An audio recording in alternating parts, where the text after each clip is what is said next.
mais uma edição do nosso Estudo Espírita com Vida. Hoje nós vamos ter a alegria imensa de receber a nossa amiga Paulinha Viana, está chegando aí daqui a pouco, para a gente dar início ao nosso estudo de hoje. Érica, Taita Fabrício, o pessoal está chegando aí, isso aí, vamos chegando. Hoje, quinta-feira, dia 15 de outubro de 2020, estamos aqui juntos reunidos, Paulinha acabou de chegar, pra gente bater um papo super legal sobre o tema de hoje. Vamos lá. Josivan, vamos chegando. Deixa eu ver aqui como é que eu convido. Vou te convidar, Paulinha. Será que é assim? Isso. Acho que agora vai.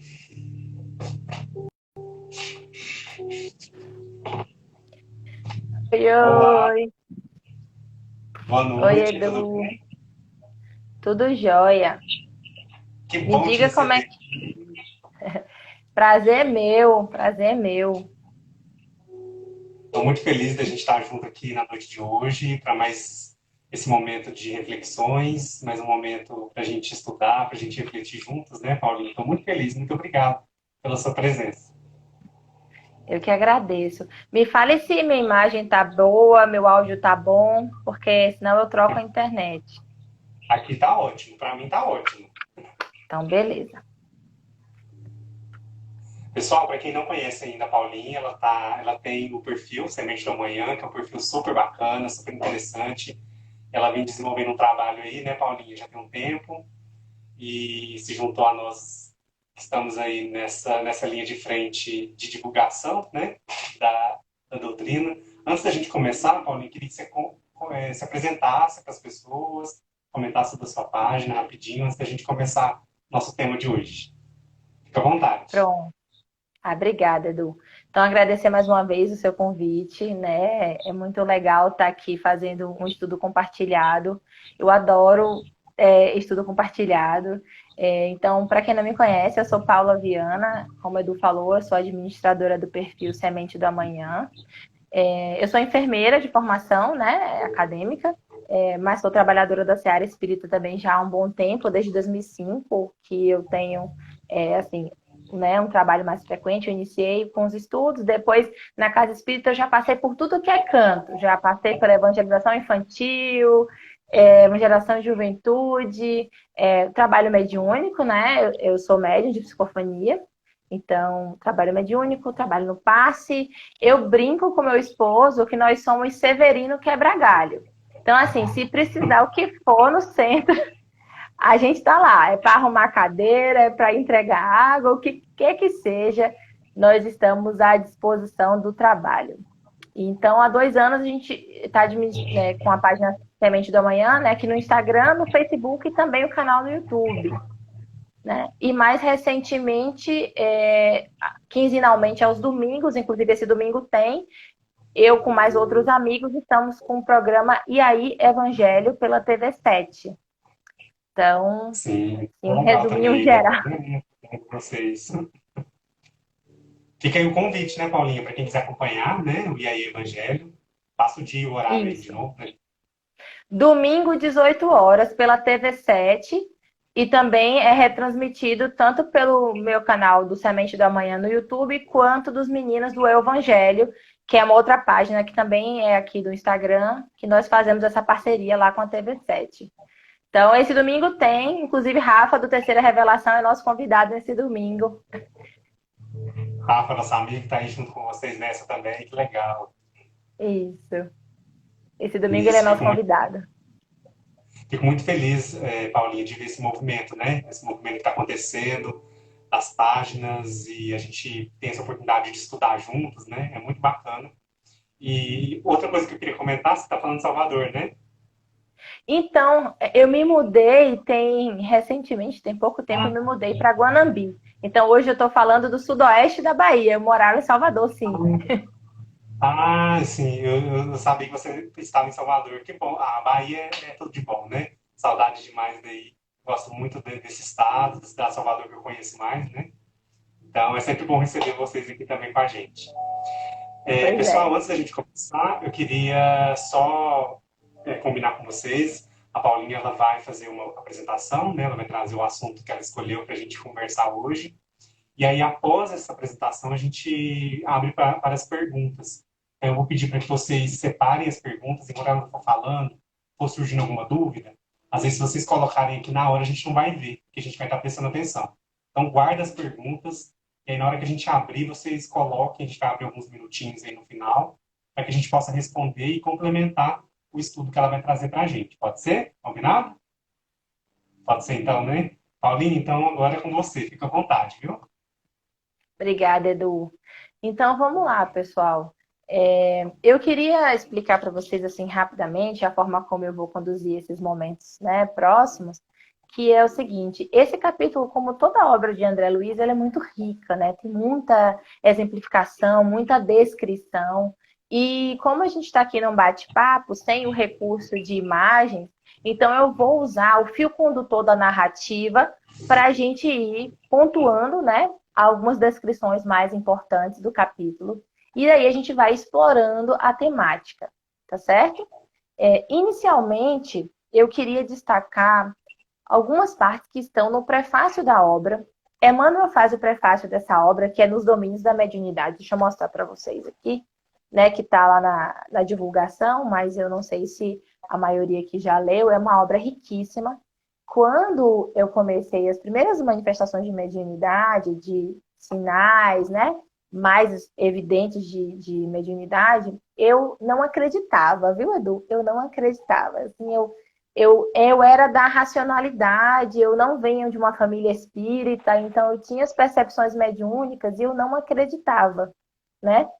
Então, quando eu adentrei a casa espírita em 2005, foi justamente para entender o que estava acontecendo comigo.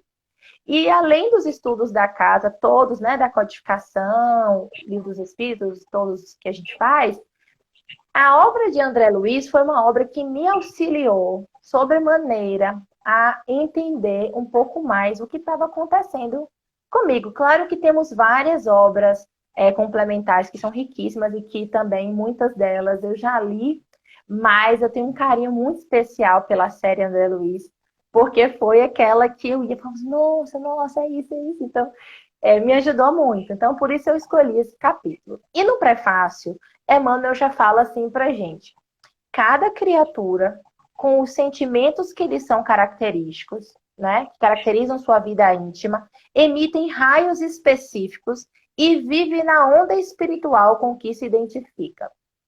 E ele segue dizendo: cada médium com sua mente, cada mente com seus raios, personalizando observações e interpretações.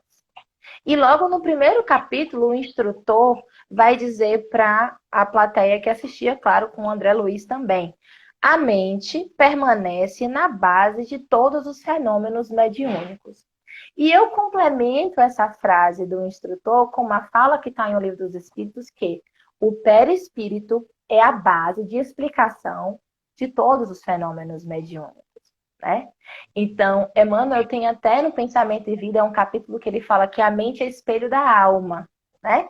E é por isso que ele fala aqui que cada criatura com sentimentos que caracterizam seu mundo íntimo, eles vão emitir raios específicos, né? Ou seja, esse espírito, ele vai espelhar, né, a sua mente.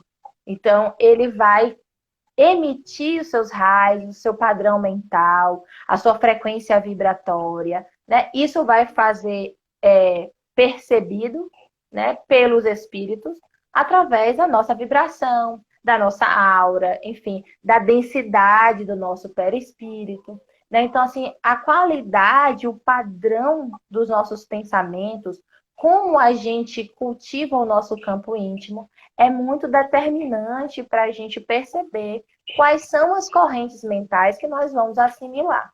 E isso é uma coisa que vai ser trazida e que vai ser trabalhada por André Luiz nesse capítulo. Por quê?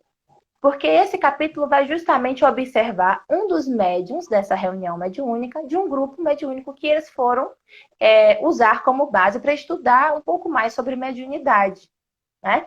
E quem que é esse médium que ele vai observar? Esse médium é o Raul Silva, que é justamente o dirigente encarnado da reunião, e qual que é o perfil desse trabalhador? Ele é um trabalhador dedicado, ele é um trabalhador devotado, disciplinado, que, como diz André Luiz, ele é um bom instrumento para a espiritualidade, né? Ele consegue fazer uma boa vinculação, ele consegue fazer uma boa assimilação, porque ele trabalha de uma forma abnegada, ele trabalha de uma forma em que ele se entrega, em que ele é envolvido pelo amor naquela tarefa. E nós sabemos que essa forma como a gente se conduz, como a gente se porta, né? Não só na atividade mediúnica em si, no grupo mediúnico, mas no dia a dia, vai ser muito determinante para essas nossas companhias espirituais e para essa nossa capacidade de interagir, né? Eu brinco sempre que a gente tem aquele ditado, né? Diga-me com quem andas que eu direi quem és. E aí eu brinco que no Espiritismo a gente vai dizer, diga-me o que pensas e eu direi com quem andas. Porque Sim. tudo é uma questão de afinidade e sintonia, né? Então, por que o Raul é um bom instrumento? Porque ele é essa figura que busca a disciplina, que busca a amorosidade, que busca o bem desinteressado, que está ali à disposição do trabalho.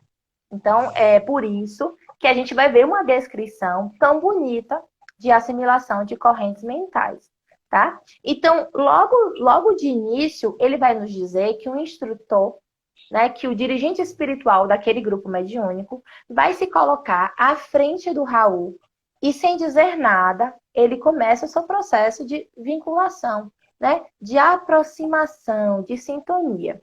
E é muito bonito perceber que esse benfeitor, que tinha o seu padrão de moralidade bastante já elevado, ele, como diz André Luiz, quando eles começam a perceber aquele instrutor que, quando recebeu eles na reunião, estava completamente iluminado, no momento em que ele faz a vinculação com o médium, ele parece meio obscurecido pelo psicoscópio. Para quem nunca leu essa obra, o psicoscópio é um aparelho que é apresentado a André Luiz e a Hilário logo no início da obra, que vai fazer justamente essa leitura, né, da alma, essa leitura daqueles campos. Então, eles colocam aquele aparelho diante de quem eles querem observar, ou diante de qualquer outro elemento daquela sala, e eles vão fazer uma leitura.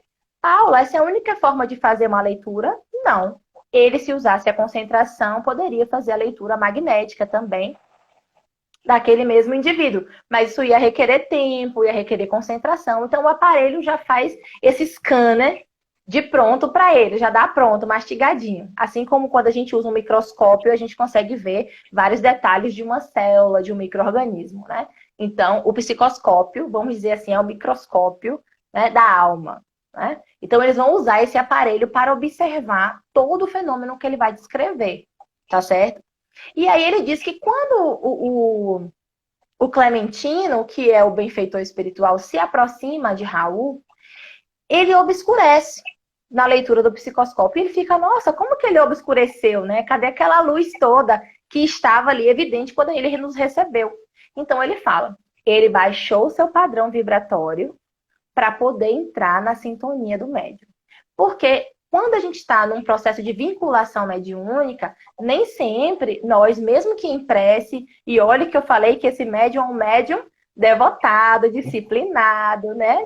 E mesmo assim, ele não consegue atingir o nível, né, a frequência de onda daquele benfeitor. Então, tanto ele faz um movimento de conexão, o médium, né, de buscar elevar os pensamentos, de buscar, né, melhorar o seu padrão vibratório, no sentido de buscar a sua conexão, quanto o benfeitor também faz o seu movimento de descida, né, para encontrar ali um ponto comum de sintonia.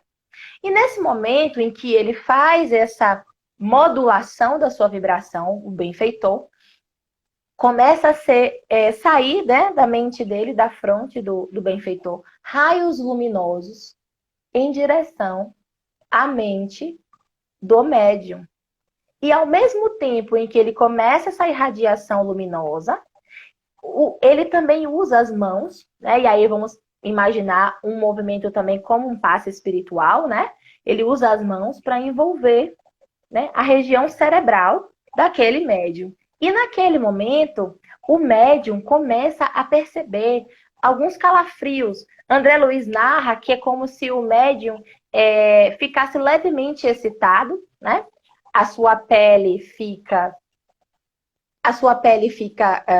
eriçada, assim, os pelos, né, se elevam. E aí, nesse momento, ele começa a perceber que o corpo do médium responde naquelas impressões energéticas que são emanadas pelo benfeitor espiritual. Nesse momento, o que vai ser narrado para a gente? Esse médium, quando percebe essa energia do benfeitor, essa energia que vai circular através dos poros desse médium, vai se concentrar no plexo solar. E aí eu vou fazer uma primeira pausa aqui. A gente tem alguns níveis de percepção.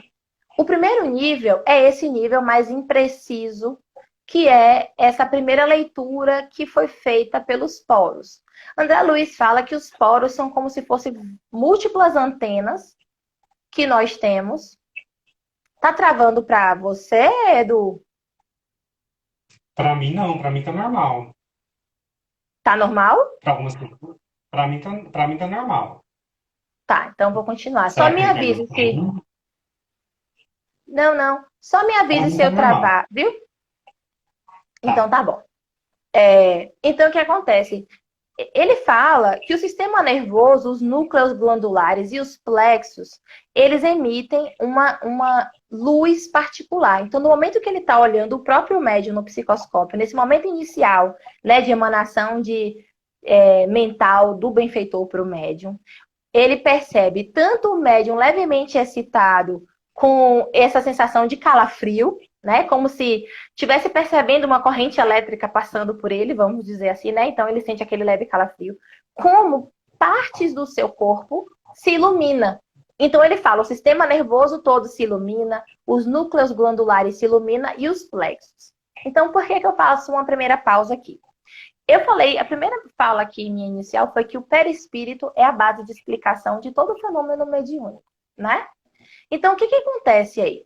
Os nossos centros de força, que aqui ele vai chamar de plexo, apesar da gente na anatomia, né, humana, nossa, a gente também tem essa mesma nomenclatura, plexos, usadas a uma rede de nervos e vasos que circulam regiões específicas do nosso corpo, né, que elas se emaranham em determinados pontos. A gente tem aqui, no caso, essa nomenclatura plexo sendo usada para centro de força, né? E você me pergunta, mas Paulinha, por que você sabe que aqui ele está usando o plexo como centro de força? Porque logo na sequência, ele vai dizer que essa primeira corrente que foi assimilada pelos poros, que deu essa sensação de calafrio no médium, depois ela se concentrou no plexo solar. Então ele usa a mesma palavra, né?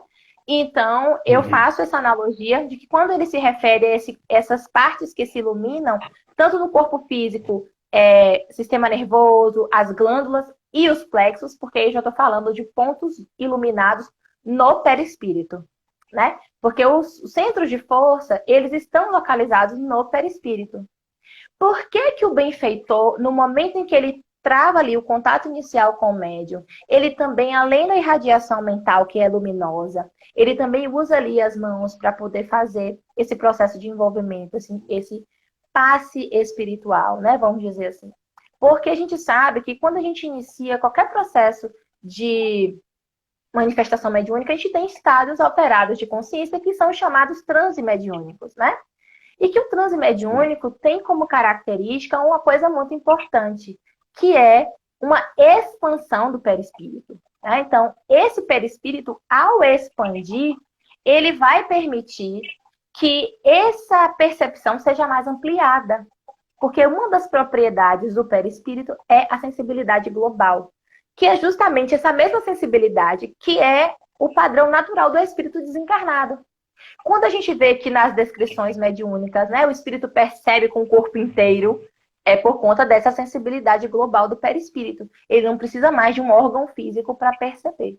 Então, no momento que ele está sendo envolvido pelo benfeitor, há essa expansão, há esse processo de iluminação, né, conduzida pelo benfeitor, que vai facultar, que vai auxiliar nesse transe mediúnico, tá?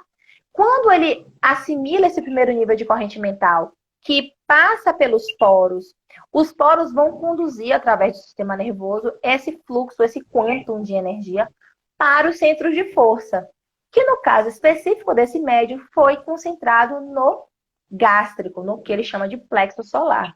O plexo solar, ele é um centro de força muito particular, porque ele é um centro de vitalidade, né? Ele é um centro que tem uma grande usinagem de energia e que é um grande distribuidor para outros centros de força, né? Assim como o esplênico e assim como o genésico também. Porque muitas vezes, quando a gente está falando de chakra, a gente quer falar só de coronário, frontal, laríngeo e até cardíaco.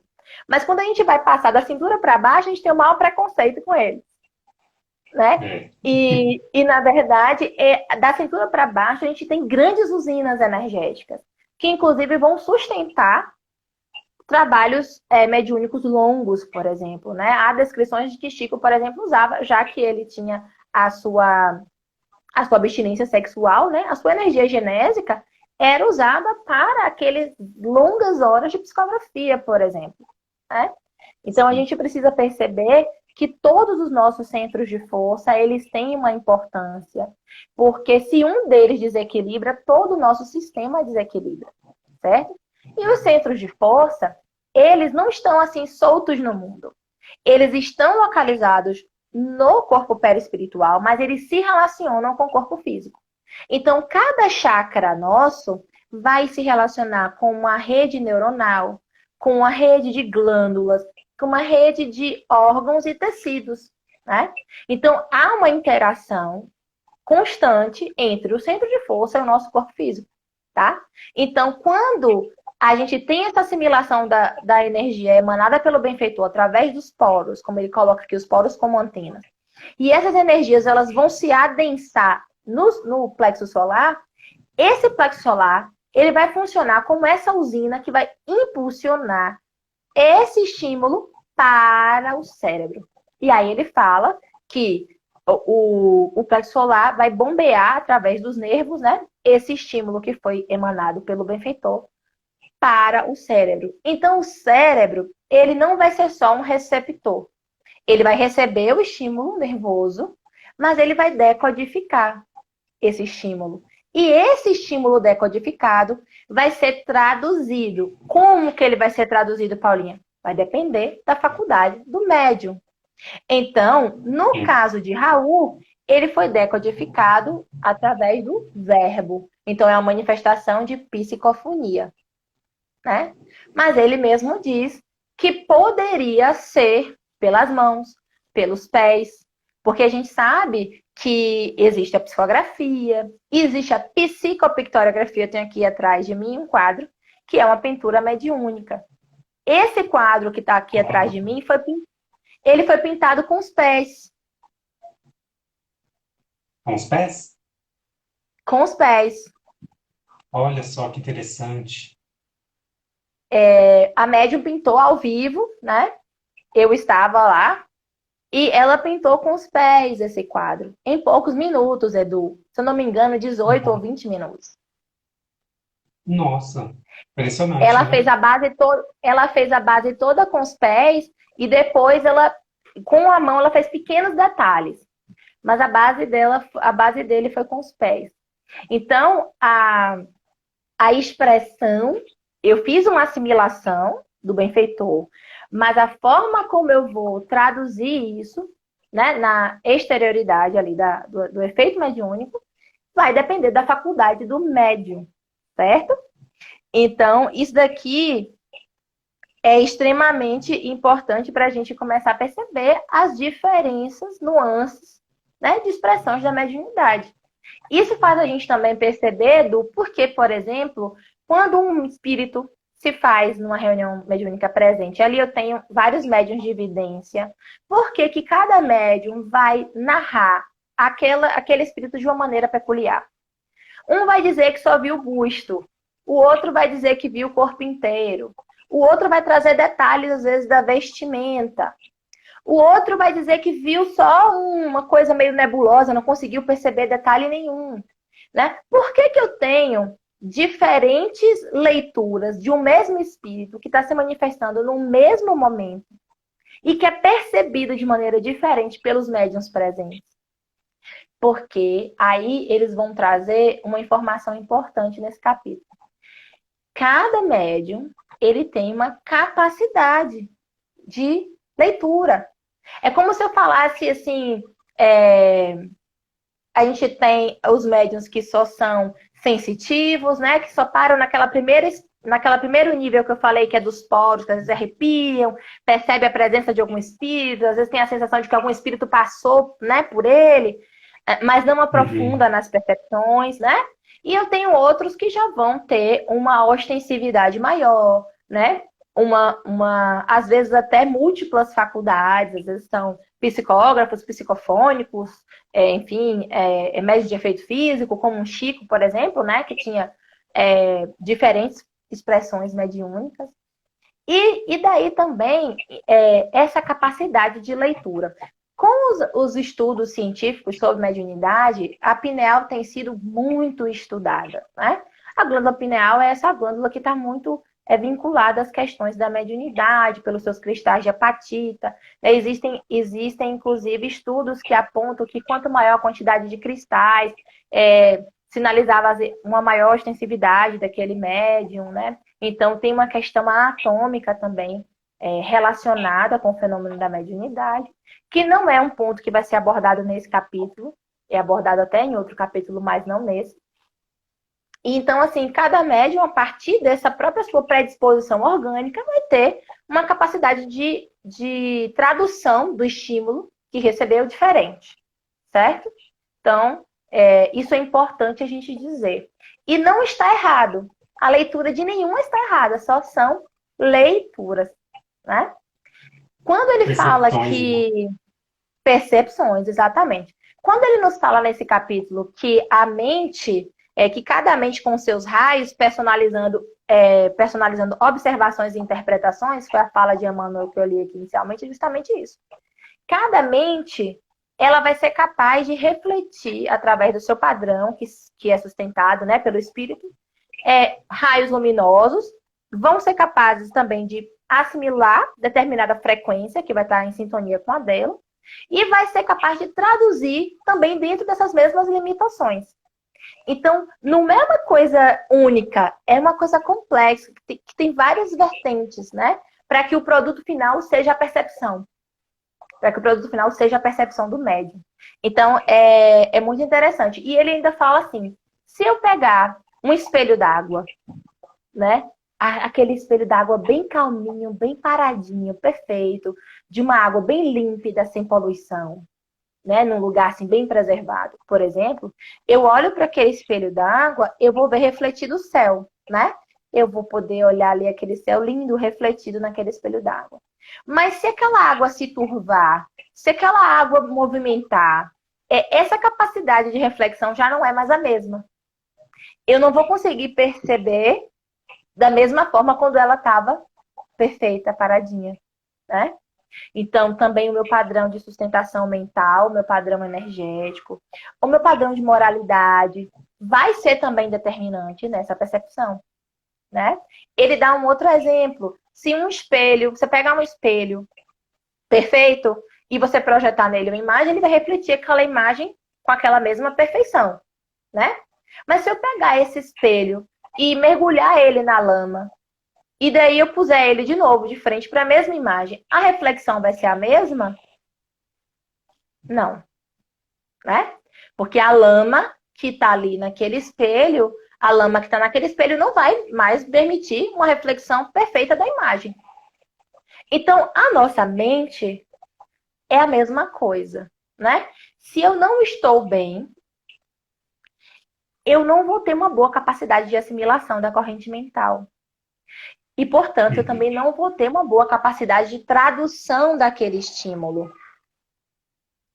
Se eu estou bem, se eu tenho uma disciplina, se eu estou em estado oracional, e eu estou predisposto àquele trabalho, como é o caso do Raul, ele tem uma excelente assimilação do benfeitor.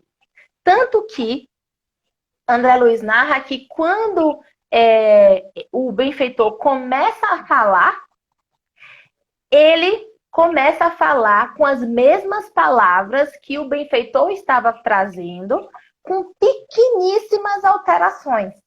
Pequeníssimas alterações. Por quê? Porque ele era um bom instrumento.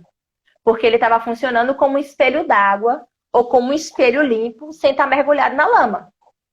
Porque se ele tivesse em algum estado de perturbação, essa capacidade dele de reflexão, nessa capacidade dele de tradução da mensagem, já não seria a mesma.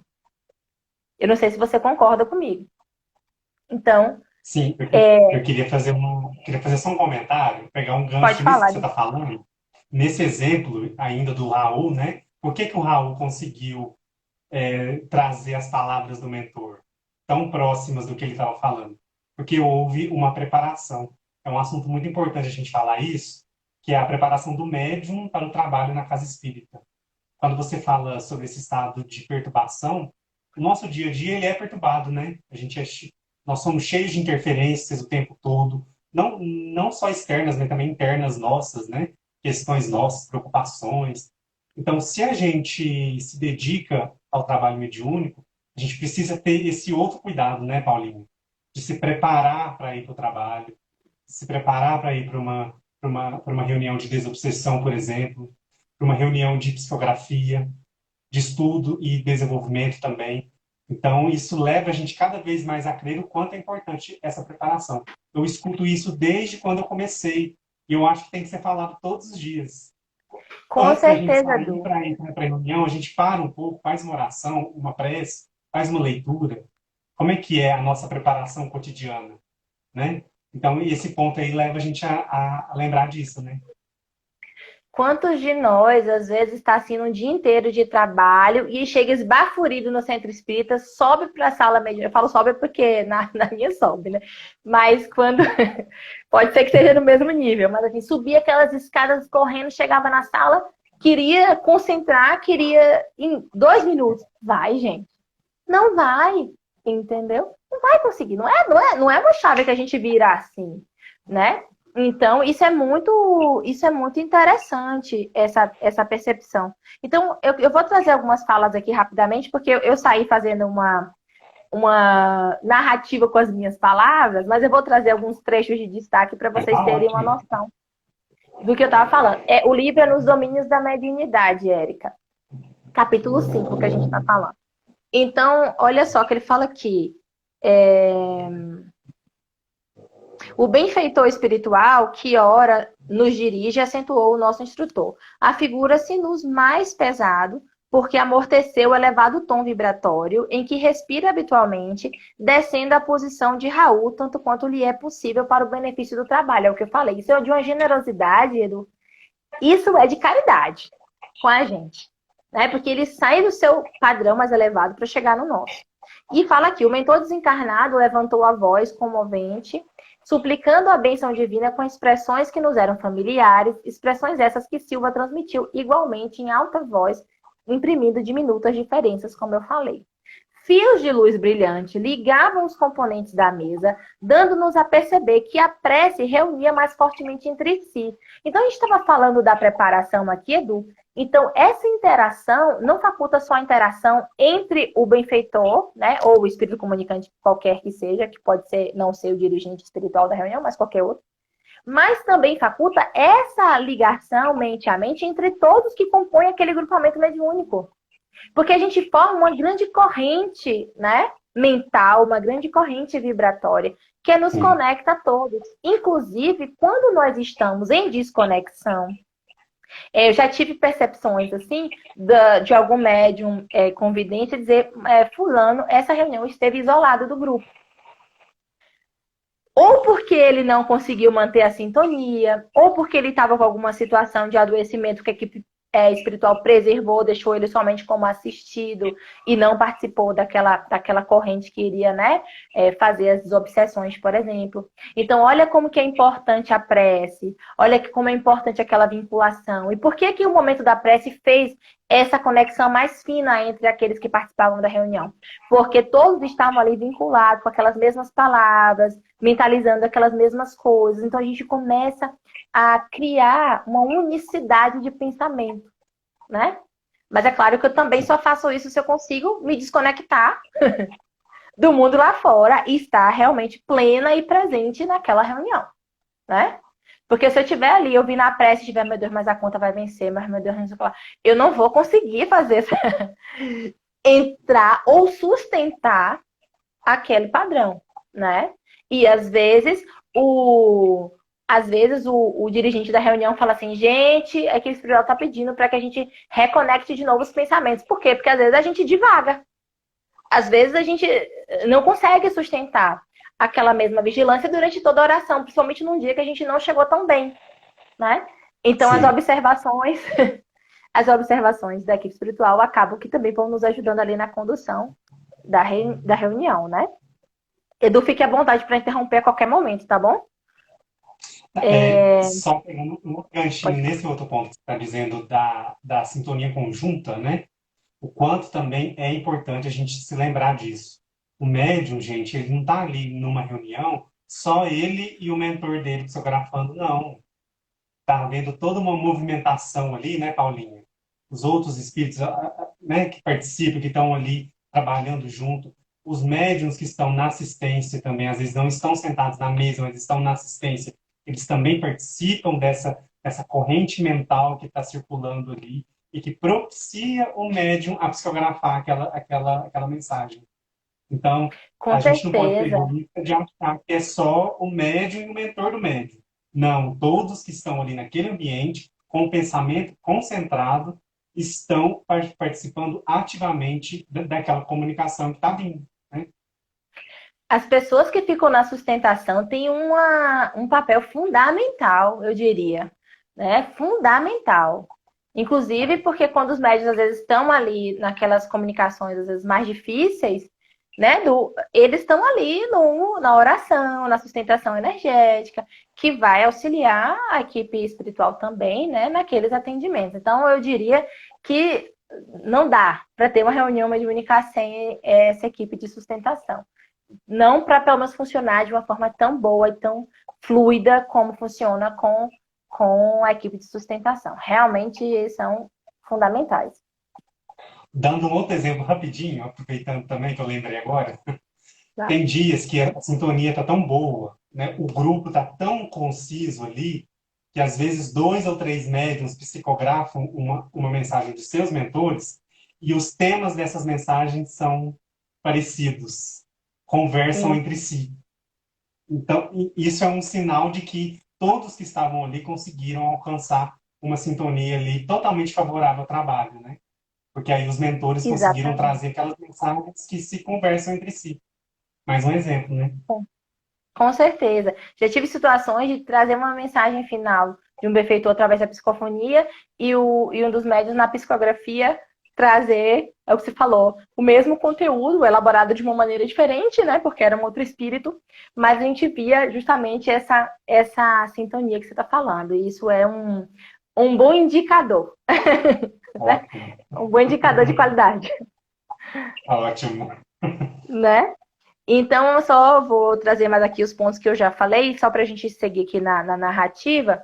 Quando ele fala aqui, desejava investigar um pouco mais a fundo as impressões que lhe assaltavam o campo físico, então ele vai examinar o médium Raul Silva, e ele fala aqui, observei-lhe então que todo o busto, inclusive braços, mãos, sob vigorosa onda de força, eriçava ali a pele num fenômeno doce de excitação, como que agradável calafrio, como eu falei aqui para vocês. Essa onda passava ali, né, pelo plexo solar, onde se transformava em luminoso estímulo que se estendia pelos nervos até o cérebro, da qual derramava pela boca em forma de palavras. E aí o assistente Aulus vai dizer para eles, o jato de forças mentais do irmão Clementino atuou sobre a organização psíquica de Raul Silva como a corrente dirigida a uma lâmpada elétrica. Apoiando-se no plexo solar, elevou-se ao sistema neurocerebrino como uma energia elétrica de usina emissora que, atingindo a lâmpada, se espalha num filamento incandescente, produzindo o fenômeno da luz. Se eu pego uma lâmpada, eu estou com ela na minha mão, sem estar conectada a uma fonte de energia, ela está apagada. né? Mas no momento que eu conecto ela na fonte de energia, ela vai acender, né? Porque aquela corrente que sai de lá da rede entra naquele equipamento e vai acender os seus filamentos luminosos, né? Ou vai acender aqueles gases fluorescentes, enfim.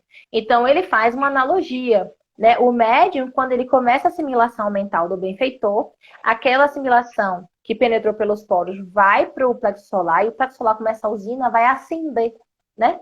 E ele vai impulsionar essa energia através do sistema nervoso até o cérebro. Então ele faz essa analogia, que eu acho uma analogia muito bacana, e eu até brinco a importância da sintonia, que é a seguinte: se eu pegar um aparelho elétrico que é 110 e puser numa fonte de energia 220, ele vai queimar, né?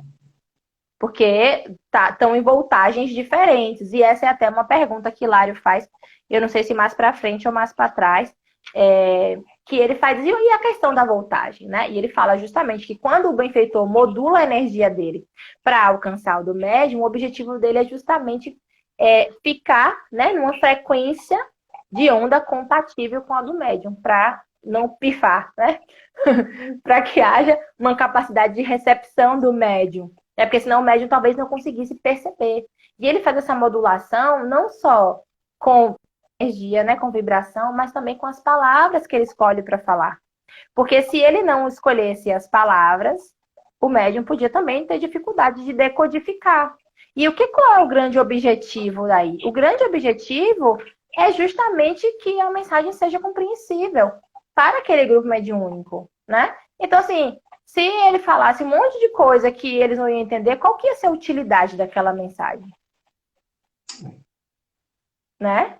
Pois é. Então, eu digo que os espíritos são muito caridosos com a gente, Edu. Isso, e quanto mais a gente estuda, mais a gente consegue contribuir para que esse trabalho aconteça, né? Esse capítulo, ele é muito interessante porque mostra esse trabalho que a espiritualidade tem com a gente para auxiliar a gente a trabalhar. Não é, Paulinha? É uma coisa interessante Exatamente. de a gente pensar. Porque nós Com temos a certeza. oportunidade de estarmos ali, mas ao mesmo tempo nós somos guiados, nós somos ajudados a poder contribuir com o trabalho.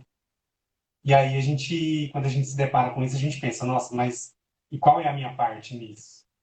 Como que eu tenho que Exatamente. fazer alguma coisa, eu tenho que contribuir, né? Então, aí ele vai dando esses esclarecimentos de como o médium pode realmente facilitar ali que o trabalho transcorra de uma melhor maneira, né? Com certeza. E como eu falo, aqui a gente está falando de um médium disciplinado. Você imagina se a gente dá trabalho, qual é o esforço que o espiritual não vai precisar fazer para dar conta da gente, né? É, nossa, Então é gigantesco, né?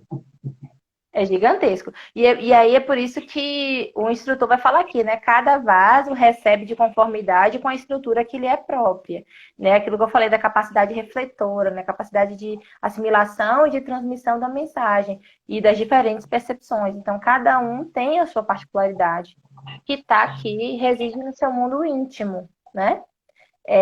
Uma vez eu lendo o capítulo da identidade dos espíritos, do livro dos médiuns, eu estava pensando sobre isso, Edu, que é assim, a gente fala que uma das ferramentas que a gente tem de tentar identificar o espírito, não que isso seja a coisa mais importante, Kardec fala que tanto faz quem assina a mensagem, o importante é o seu conteúdo e tal, né?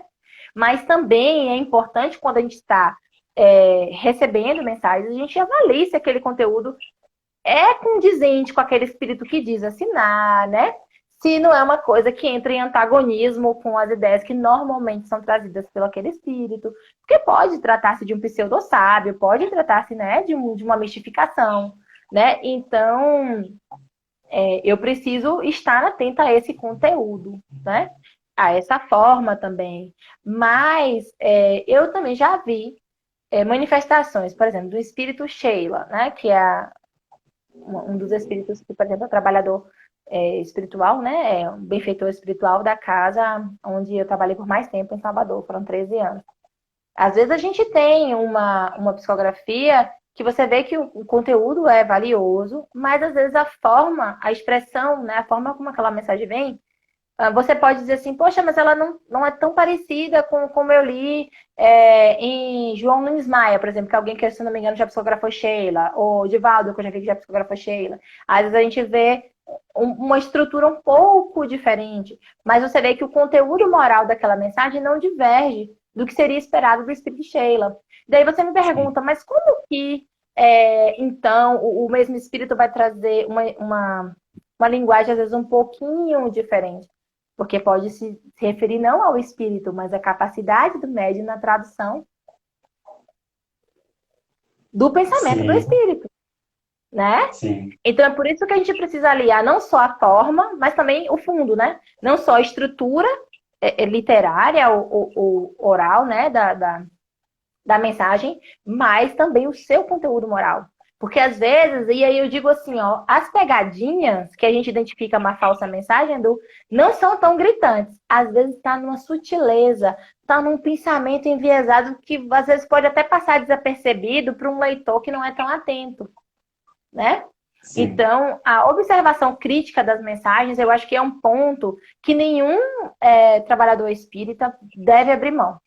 Porque às vezes a gente fica super feliz que foi o espírito, sei lá, Bezerra, foi Caibá Schutter, foi não sei quem, que assinou a mensagem, às vezes a gente não se preocupa com esse conteúdo moral. E aí, às vezes, a gente vê reuniões inteiras, grupos mediúnicos inteiros sendo obsidiados, porque estão acreditando cegamente, né, naqueles espíritos que se manifestam naquela reunião. Então, esse, já que a gente está falando de cuidados, né? Cuidados não só do médium, mas eu sim. acho que do grupo mediúnico inteiro, e essa capacidade de percepção e de tradução da mensagem, é interessante a gente fazer também esse apontamento, né? Com certeza. E a gente também tem que saber que a espiritualidade trabalha com o que nós temos disponível, né?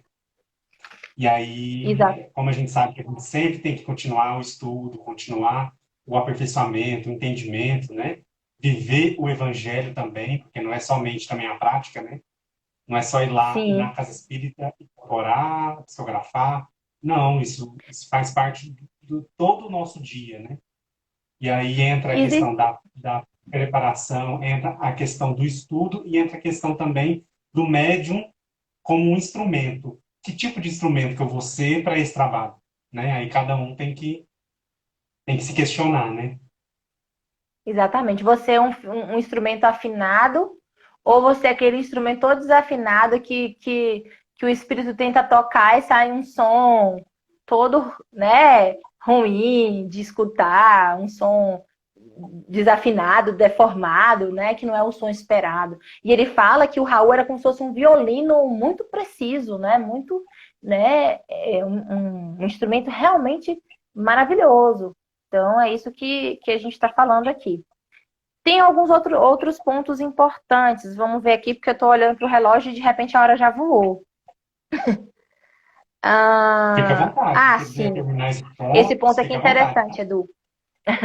A ideia irradiante lança fora de si os princípios espirituais condensados na força ponderável e múltipla do pensamento.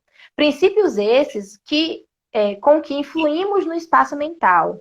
Os mundos atuam uns sobre os outros pelas irradiações que despendem e as almas influenciam-se mutuamente por intermédio dos agentes mentais que produzem. Isso aqui é tão valioso porque quando a gente está encarnado, a gente não tem uma dimensão do impacto do nosso pensamento. Quando a gente fala em pensamento, parece uma abstração, né? É uma abstração. A gente não tem uma noção que o pensamento dá forma às coisas no mundo espiritual. Que o pensamento sustenta as cidades espirituais inteiras, né? Que esse padrão vibratório, que esse halo mental que a gente emana, pode, como ele fala aqui, adensar ou sutilizar, vamos dizer assim, o nosso corpo perispiritual. Então, quando a gente escuta isso, a gente entende por que as zonas espirituais inferiores, elas têm aquela imagem mais degradada, elas têm odores que não são agradáveis, né? Os espíritos que ali estão, muitas vezes trazem marcas no seu perispírito que refletem, né, os traumas que viveram enquanto estavam encarnados, porque ainda estão muito vinculados à matéria, né? Então há uma densidade energética nessas zonas espirituais, há uma densidade desses corpos perispirituais.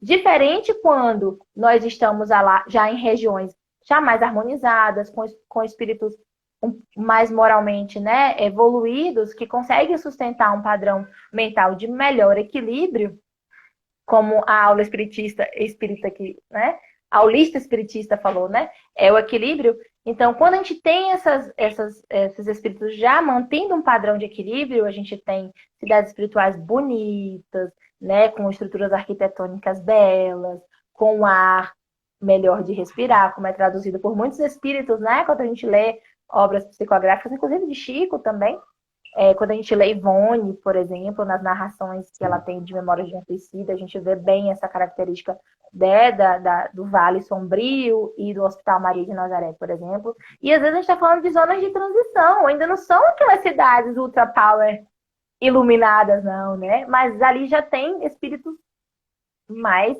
trabalhadores, né? Muitos, que fazem aquela sustentação. Existem momentos de oração naquelas colônias, né, que ajudam na sustentação energética. Então, quando ele fala aqui do impacto do pensamento e que o nosso mundo mental, né, influencia em tudo, isso é uma grande verdade. E é por isso que ele fala aqui da ponderabilidade do pensamento. Como que o pensamento é ponderável? Dá para pesar o pensamento?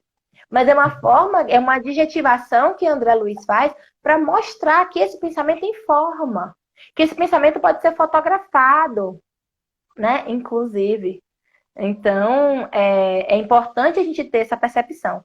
E aí ele fala aqui, então o pensamento não escapava às realidades do mundo corpuscular. André Luiz pensa, né, diante daquela explicação. Ponderei de mim para comigo mesmo. Assim como possuímos na Terra valiosas observações alusivas à química da matéria densa, né, também a gente vai fazer essas abstrações e essas reflexões relacionadas ao pensamento. E aí ele fala, pensamentos de crueldade, de revolta, de tristeza, de amor, de compreensão, esperança ou alegria teriam naturezas diferenciadas, com característicos e pesos próprios, adensando a alma ou sutilizando-a, além de lhe definirem as qualidades magnéticas.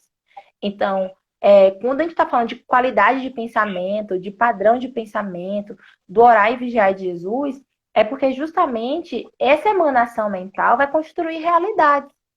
É por isso que a gente brinca, né, que céu e inferno é uma questão de padrão vibratório. Porque eu já me conecto a regiões mais felizes ou infelizes a partir do meu jeito de ser encarnado. Então, não preciso ter medo para quando eu morrer saber para onde eu vou. Se a gente fizer um autoexame, e daí o processo de autoconhecimento é fundamental para o médium, eu já vou, não só para o médium, né? Para qualquer pessoa. Mas como o Kardec fala que todos nós somos médios em algum grau, né? Porque temos uma capacidade de percepção em algum grau, apesar dele qualificar como médium mais comumente aqueles da ostensividade, mas todos somos médios em algum grau. Então, às vezes a gente fica com medo de morrer e ir para um umbral. Eu falo, mas tá com medo de morrer para um umbral por quê? Bora perceber como que a gente está agora, porque aí a gente já faz a desconexão com o umbral e já conecta com o nosso lar, entendeu? Já faz a transição. E nós podemos fazer isso, né, Paulinha? Não é uma coisa pré-determinada, não é uma coisa destinada, né? Está nas nossas mãos. É a nossa responsabilidade. A doutrina o tempo todo nos lembra disso, né? Então, cada um vai realmente estar onde depositou o seu pensamento, né? Exatamente. Então, eu viajo, por exemplo, os espíritos já mais evoluídos, ou que têm um padrão mental já mais equilibrado, eles conseguem. Pensou, deslocou, né? Ele desloca com a mesma velocidade com que ele pensou. Tanto que há aquela confusão, mas ele desloca porque pensou, porque é confuso, porque é tão imediato, mas aí ele consegue fazer esse transporte, por exemplo, pelo poder do pensamento. Já o espírito que já está mais adensado, ainda mais materializado, ele não consegue fazer esse mesmo deslocamento, né? Ele precisa de transportes para conduzi-lo a determinado lugar, muitas vezes, né? Nem sempre ele consegue fazer esse deslocamento tão pronto. Foi assunto? Pois é, então. Você conseguiu trazer o tema da live passada para a gente novo. Então é interessante. Diga, Edu. Não, é isso mesmo, né? Que você estava dizendo, essa capacidade, como o pensamento também interfere nisso, né? Na própria Exatamente. vivência do espírito, no plano espiritual, como que ele vai viver, onde ele vai estar, com quem ele vai estar, como, qual a situação que ele vai se encontrar, né? É muito interessante a gente pensar nisso a partir de agora, né? Já ir construindo Exato. isso. Por isso que a gente fala de consciência mediúnica, por isso que a gente fala do homem integral, por isso que a gente fala da mediunidade com Jesus, porque toda essa intenção de reconexão com a gente mesmo, de conexão com Deus, né, de estar pleno, de buscar esse equilíbrio, porque isso vai ser o diferencial, né, encarnado e desencarnado, né? A gente quer facilitar ou retardar, né, a nossa evolução. Então, esse processo de autoconhecimento é importante. Então, ele diz aqui: compreendia desse modo, mais uma vez, e sem qualquer obscuridade, que somos naturalmente vítimas ou beneficiários de nossas próprias criações, segundo as correntes mentais que projetamos. Exatamente o que a gente acabou de dizer, né? Exatamente o que a gente acabou de dizer. Então, a gente tem esse processo, né, de de consciência mesmo, que é de perceber o quanto a gente influencia em tudo, em tudo. Inclusive, eu vou lá no centro espírita, eu tomo um passe, naquele momento eu estou em prece, eu assimilo aqueles fluidos reenergizantes, eu me equilibro, eu me sinto bem, aí eu saio na porta do centro, tomo uma fechada no trânsito, eu começo a xingar, daqui a pouco foi embora o efeito do passe, né? Então, assimilação de correntes mentais é para tudo. Assimilação de fluidos é para tudo, não é só para o médico que está na reunião mediúnica fazendo, né, a atividade mediúnica em si, mas é no nosso dia a dia, né? Isso mesmo. Então, então só para a gente já caminhar aqui para o nosso final, eu dividi em três níveis, fazendo uma síntese mais ou menos do que foi dito até aqui, que seria o primeiro nível de emissão mental, porque ele pergunta: vocês perceberam o que aconteceu, né, nessa assimilação perfeita entre Raul e Clementino? Então ele vai dizer: a assimilação mental foi tão perfeita, e ela tem, eu dividi didaticamente em três níveis. O primeiro nível, quando ele se coloca diante do médium e faz a emanação mental e faz o que eu chamo de passe, né? Porque ele usa as mãos para poder envolver aquela área mental do médium. E dali a gente tem aqueles poros funcionando como antenas que vai assimilar de maneira imprecisa aquela primeira leitura, vamos dizer assim, né? Aquela primeira assimilação de um nível ainda mais impreciso daquela emanação mental. Esse seria um primeiro nível, mais impreciso no nível dos poros, né? Daí eu tenho um segundo nível, que é quando essa leitura dos poros ela vai conduzida também através do sistema nervoso para o plexo solar. Dali eu tenho todo um processo de usinagem, de bombeamento, de intensificação, né, daquela energia. E aí eu vou para a terceira etapa, que é a condução dessa emanação do centro de força para o cérebro, que vai fazer a decodificação. E como ele fala, a boca, nesse caso aqui, vai servir de alto-falante, né? Então, ele coloca o cérebro como receptor e como emissor. Ele recebe o impulso que chega, mas ele faz uma tradução e ele vai traduzir isso em palavras, seja através da psicofonia, da psicografia, seja em imagens, através da pintura, né? O que quer que seja. Então, assim, didaticamente seriam, assim, três estágios do processo que André Luiz nos narra que aconteceu com esse médium aqui.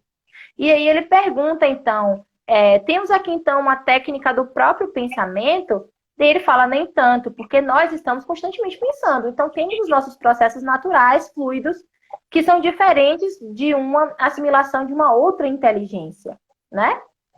Porém, ele diz aqui: não será, porém, tão fácil estabelecer a diferença entre a criação mental que nos pertence daquela que incorporamos de outra inteligência, e essa é uma dúvida, sobretudo, dos médiuns iniciantes, ou daqueles que nem sabem que aquilo que está acontecendo com ele é mediunidade, que é essa diferenciação do pensamento. E aí o instrutor vai dar aquela dica do mestre, que não é bem assim. Porque se o médium se conhece, ele percebe qual é o seu padrão de pensamento, quais são os seus hábitos, qual é a sua vibração. Se ele perceber algo que se distingue disso, ele vai entender que não é um pensamento seu, né? Então, o convite a o conhece a ti mesmo, que fica, né, nesse momento aqui que eles nos trazem. E já caminhando para as últimas palavras dele aqui, ele fala aqui: basta, no entanto, nos afeiçoemos aos exercícios de meditação, ao estudo edificante, ao hábito de discernir para compreendermos onde se nos situa a faixa de pensamento, identificando com nitidez as correntes espirituais que passamos a assimilar. Então, é o que você falou, né? De criar um hábito, de criar um estudo, de criar um momento de oração ou momentos de oração, né? Para que a gente comece também a ter esse contato íntimo, né, Edu? A gente precisa aprender a acender a nossa luz interior e ter esse contato íntimo. É muito valioso isso para que a gente realmente possa ser um bom instrumento. E ele diz aqui: agora percebo como podem surgir fenômenos mediúnicos em comezinhas situações da vida diária. Claro, porque a gente só não é médium dentro da reunião mediúnica. A gente é médium o tempo inteiro, né? A gente é médium em todo momento. Em todo momento, os espíritos influenciam na nossa vida mais do que a gente pode imaginar. Não é assim? Sim, Então, é isso. a todo instante, nos fatos corriqueiros do dia a dia, nós estamos influenciando e sendo influenciados por encarnados e desencarnados. Porque essa emanação mental, esse campo mental que a gente produz, encarnado e desencarnado, influencia a todo instante. A gente está numa troca constante, né? Por que que eu entro no ambiente e de repente eu me sinto mal? Ou por que que eu entro no ambiente e me sinto super bem? Eu estou fazendo o quê? Se não a assimilação daquele campo mental, daquele campo energético, daquele lugar. Sim. E Né? outro ponto interessante para a gente pensar, Paulinha, os centros espíritas estão fechados, né? Então, nós não estamos indo ao centro espírita. Nós estamos mais em casa, nós estamos mais nas nossas atividades. E como é que está a nossa prática mediúnica? Ela parou ou Pois não? é, Claro que não, né? Ela pois é, não continua. parou. Ela continua. O nosso desenvolvimento, a nossa prática, ela está aí o tempo todo, né? Não é só porque nós não estamos indo à casa espírita devido ao problema que nós estamos vivendo, a pandemia, nós não estamos praticando a mediunidade, exercendo a mediunidade, né? Então, o desafio agora Exatamente. é maior ainda, porque antes a gente estava indo, então amanhã eu tenho reunião, então amanhã, aí naquele dia, naquele horário a gente se prepara, né? Ou pelo menos deve se preparar, né? E agora que não está tendo a reunião, a gente está cuidando dessa preparação, será? É um ponto para a gente pensar, né? Ou a gente tá no deixa a vida me levar, a vida leva eu e esquecendo das nossas responsabilidades, né? E aí, às vezes, até servindo de instrumento para espíritos zombeteiros, né? Porque a gente começa a entrar no padrão de invigilância, né? Às vezes a gente começa a entrar num sofrimento, numa sensação constante de mal-estar, de dores que a gente não sabe entender de onde vem. Vamos parar e perceber, né? Como que a gente tá. Então, essa sua reflexão, ela é muito oportuna e ela é muito importante. E eu acho que casa com a frase final aqui que eu destaquei do capítulo, quando ele diz aqui: a mediunidade é um dom inerente a todos os seres, como a faculdade de respirar, e cada criatura assimila as forças superiores ou inferiores com as quais sintoniza. Por isso mesmo, o Divino Mestre recomendou-nos oração e vigilância. Acho que essa é o grande ponto, que é o que a gente está falando aqui, né? Nesses momentos agora mais finais já, que é justamente isso. Oração e vigilância. Que corrente que a gente quer assimilar? A que equilibra ou a que desequilibra? Então a gente precisa perceber como nós estamos no nosso campo íntimo. Com certeza, né? E a doutrina, né, Paulo, o tempo todo ela está nos mostrando isso, né?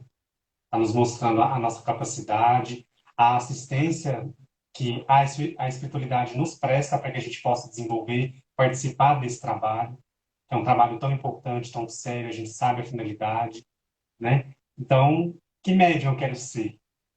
Ou então, se eu não sou médium, se eu não frequento a casa espírita, como é o caso de muitas pessoas que acompanham aqui o estudo espírita, mas não é médium, porque gosta, tem interesse de saber, como que eu vou pegar tudo isso que a gente falou aqui, não sou médium, mas como que eu vou levar isso para minha vida, né? Como que eu vou cuidar melhor do meu pensamento, que vai refletir na minha ação, que vai refletir nos meus hábitos, que vai refletir... E aí isso é uma cadeia, né?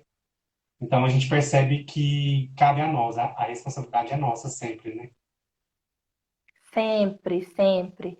O nosso desafio é o da coerência. Eu digo isso para mim todos os dias, né? A gente diz que o cristianismo redivivo, né? O espiritismo é o cristianismo redivivo, que a gente busca remontar também essas bases importantes, né, de Jesus, né, das suas lições e trazer isso para o estudo espírita. Então eu preciso ter a coerência com esse ensino moral, né? Que Deus colocou a sua lei na nossa consciência para que todos pudéssemos acessá-la. E às vezes a gente alega uma certa ignorância e a gente se permite, muitas vezes, extravasar, vou usar essa palavra, né? O nosso lado ainda mais primitivo, né? Quando a gente deveria, na verdade, estar trazendo luz para nós mesmos e fazendo o bom combate que Jesus nos ensinou, para que a gente seja bom instrumento de Deus em qualquer circunstância da vida, muito além também, né, da reunião mediúnica. Ali é um momento, como você falou, que claramente nós estamos a serviço e em serviço, né? Mas em todo instante nós somos instrumentos de Deus. Na família, no trabalho, na rua, em qualquer lugar, né? Então, a gente precisa ter essa vigilância para que a gente opte por caminhos mais felizes, né? Eu queria, eu não sei se você já fechou, mas eu queria para a gente. Já acho que no geral, acho que a gente contemplou o capítulo. Quem não conhece, pessoal, o livro Estudando a Mediunidade, ele estuda o livro nos domínios da mediunidade, né, Paulinha? Acho que muita gente não sabe Uhum. disso, né, desse detalhe.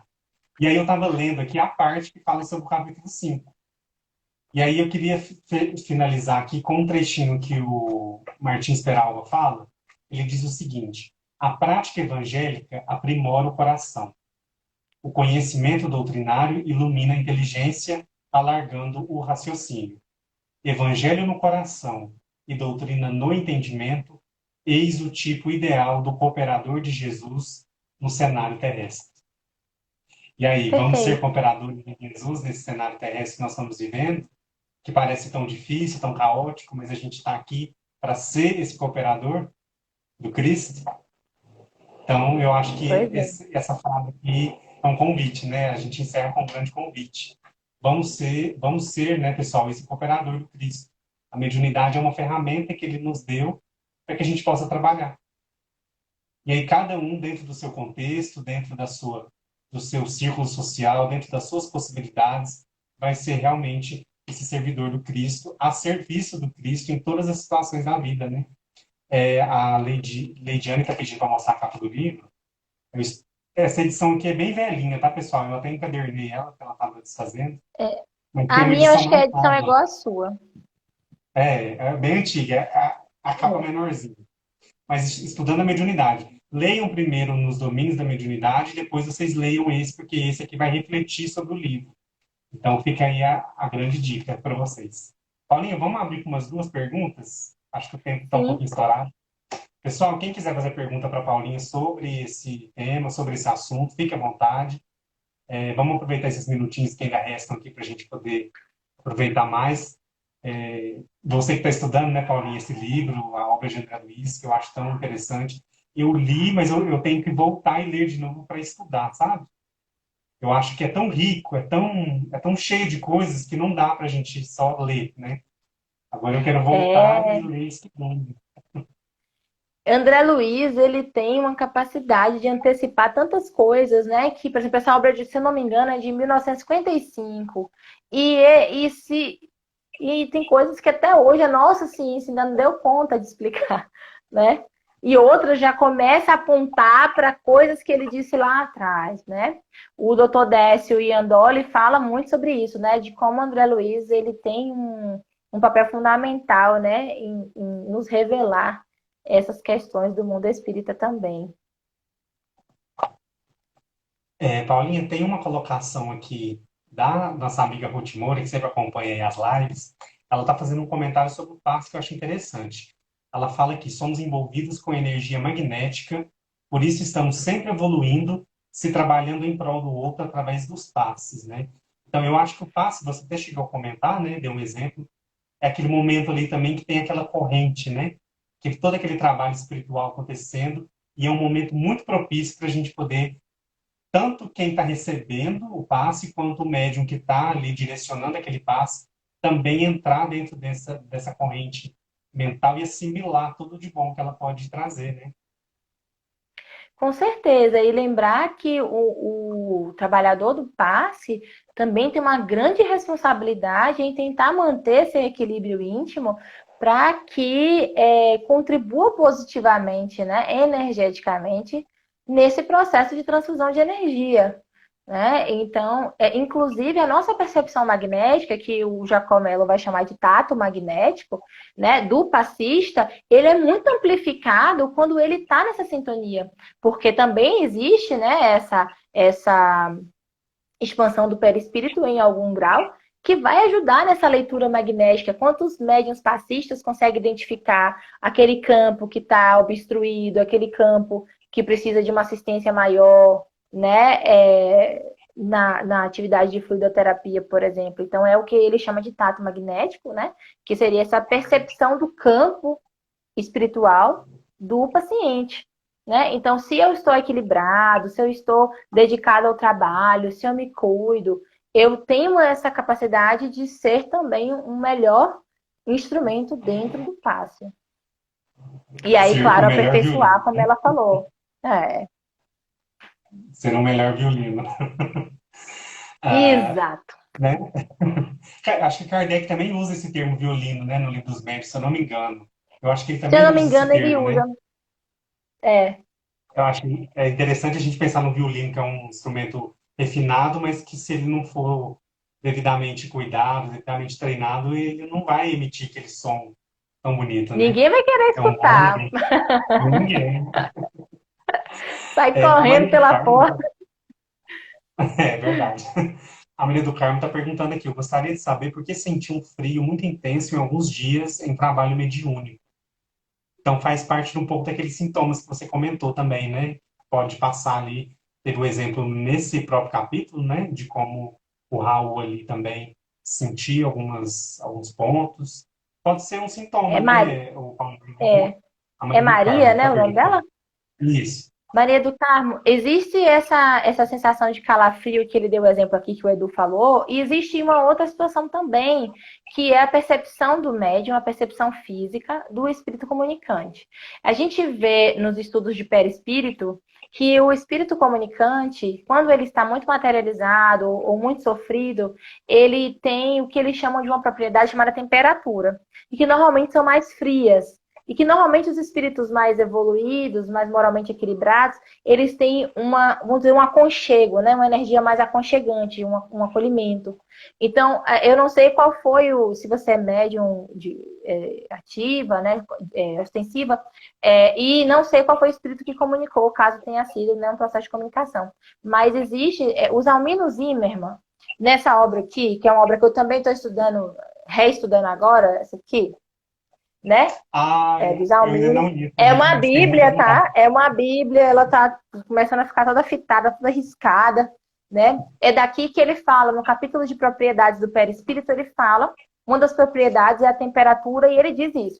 Espíritos mais ainda desequilibrados trazem uma carga mais de uma energia mais fria. Então, o médium pode fazer uma leitura física de frio, de uma sensação de frieza, né? E às vezes, quando é um espírito já num padrão moral melhor, uma sensação de mais aquecimento, de mais acolhimento. Então, tem que ver qual foi o contexto.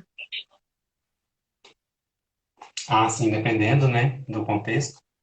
É. Paulinha, vamos responder a última pergunta, porque eu acho que é uma pergunta muito importante. Eu acho que quando a gente fala em mediunidade, eu recebo muitas perguntas nesse sentido, e aí eu acho que eu vou passar a bola para você trazer a sua opinião. Que é, olha só, a Leidiane está perguntando aqui. Quando você não acredita que é médium e o povo quer porque quer que você trabalhe na mediúnica, o que fazer?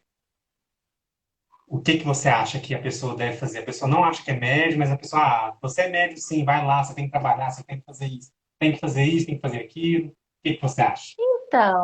Então, Leidiane, Uma eu vou complicada, dizer né? para você o seguinte. Eu vou dizer para você o seguinte, Deus nos facultou o livre-arbítrio, né? Nós temos o direito de escolher quais os caminhos que a gente vai escolher.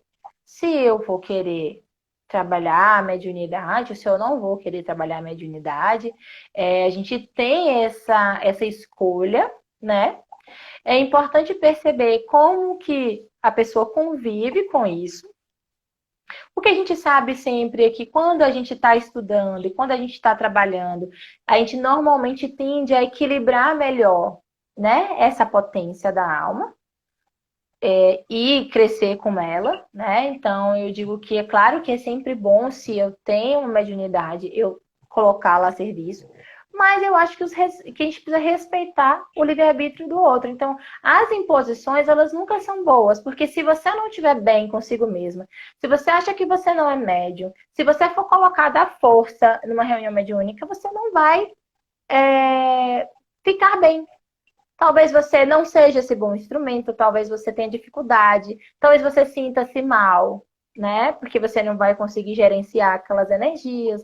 Então, eu acho que o mais importante, inicialmente, é que você busque pensar direitinho, né? Pôr na balança. Se você acha que não é médio, mas as pessoas apontam que você já tem alguns sinais de mediunidade, busque estudar. Você lembra que eu falei aqui inicialmente, Edu, que eu não acreditava que era médium, assim, eu tinha percepções e achava que não era?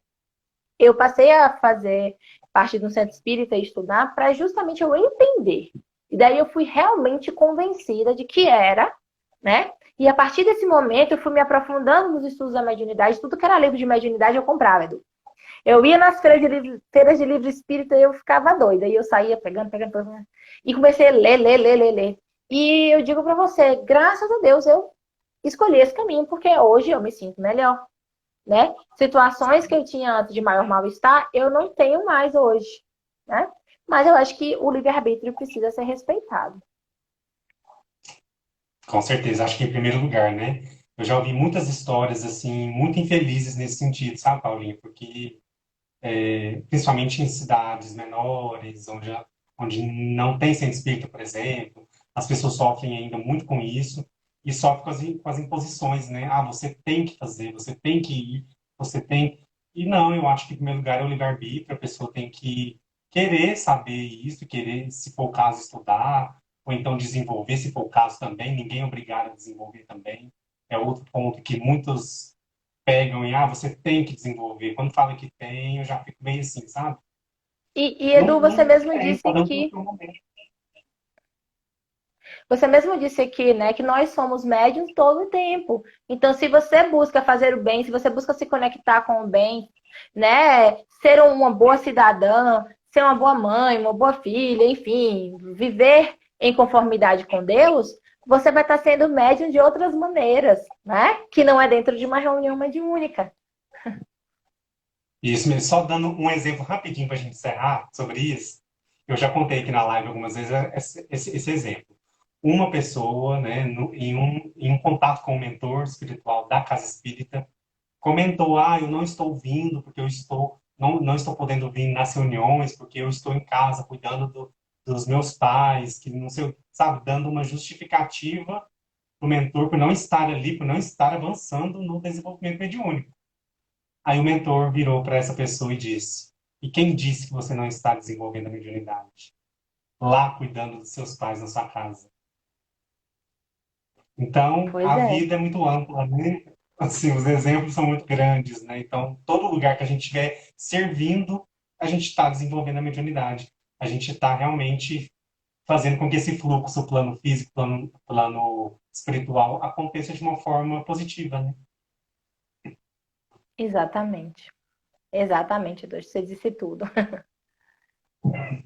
Pessoal, Paulinho, quero muito te agradecer pela presença. Eu acho que foi muito bacana. Muita gente vai se instigar, vai ficar com vontade de ler as obras de André Luiz, né? É um assunto ainda que a gente vira e mexe, a gente comenta aqui em alguns casos. Então, acho que você contribuiu muito para isso hoje. As pessoas vão buscar o livro em primeiro momento, né? nos domínios da mediunidade, buscar os outros livros, para a gente poder cada vez mais entender o que que é a mediunidade, como cuidar dela, né, como ser um melhor médium. Muito obrigado pela sua contribuição. Eu que agradeço, gente. Muito obrigada. Obrigada por todo mundo que esteve com a gente até aqui, por todos os comentários. Obrigada, Edu, pelo convite. Né? Minha primeira vez aqui no Estudo Espírita e compartilhando com você esse estudo. Adorei, viu? Receba aí meu carinho. Primeira de muitas, viu? Nós vamos te convidar mais vezes. Tá Tá bom? certo, eu vou estar à disposição. Que bom. Um abraço, pessoal, para todos vocês que participaram. A live vai ficar disponível aqui no IGTV e também no YouTube, tá bom? E qualquer dúvida, a gente está à disposição, né, Paulinho? Exatamente. Manda um direct lá no Semente da Manhã que a gente conversa. Sigam a Paulinha lá também, pessoal, para vocês acompanharem a página dela. Vocês vão adorar. Tá bom? Um Um beijo, abraço, pessoal. gente. Um beijo, Paulinho. Um beijo para todos vocês. E até a nossa próxima live na terça-feira. Um abraço. Tchau, tchau. Tchau, tchau.